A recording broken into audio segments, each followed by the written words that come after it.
Belum. Masih butuh waktu, silahkan ganti jaksa yang penanya yang lain, saksi yang lain. Melanjutkan untuk kriminologi. Silahkan. Izin.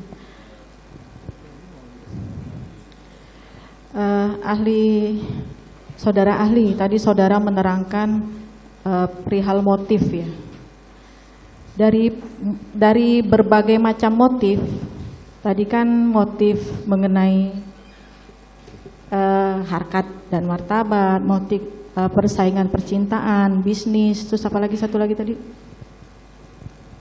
Bisa karena dendam. Karena dendam. Nah, ahli kan sudah menerima mengenai garis besar kejadian yang terjadi tanggal 8 Juli tersebut ya.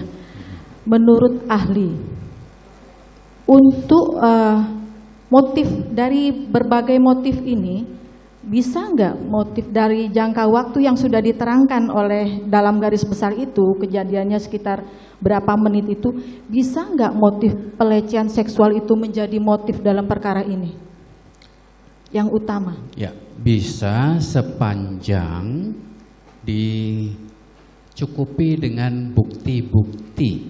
Bukti-bukti. Karena dari kronologi yang ada adalah pengakuan dari Nyonya PFS. Kalau dari waktu? Dari waktu juga barangkali terlalu jauh ya.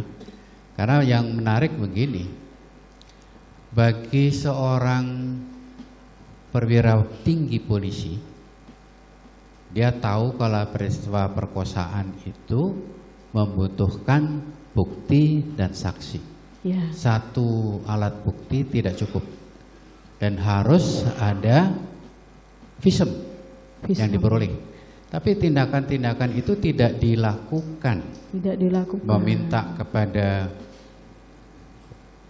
putri untuk melakukan visum agar supaya kalau mengadu kepada polisi alat buktinya cukup. Jadi kalau memang tidak ada dari artiannya kalau tidak ada alat bukti berarti tidak bisa menjadi motif. Begitu ya. Nah, dalam hal ini, dalam perkara ini tidak ada motif seperti itu. Tidak ditemukan. Tidak ada bukti. Ya, tidak ada buktinya. Menurut ahli gimana? Bisa nggak itu?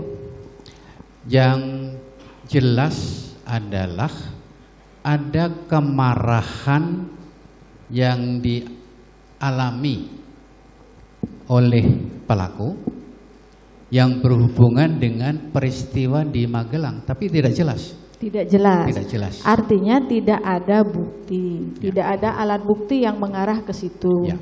Berarti tidak dapat dijadikan motif. Tidak begitu? Bisa. Tidak bisa. Terima kasih. Dilanjutkan.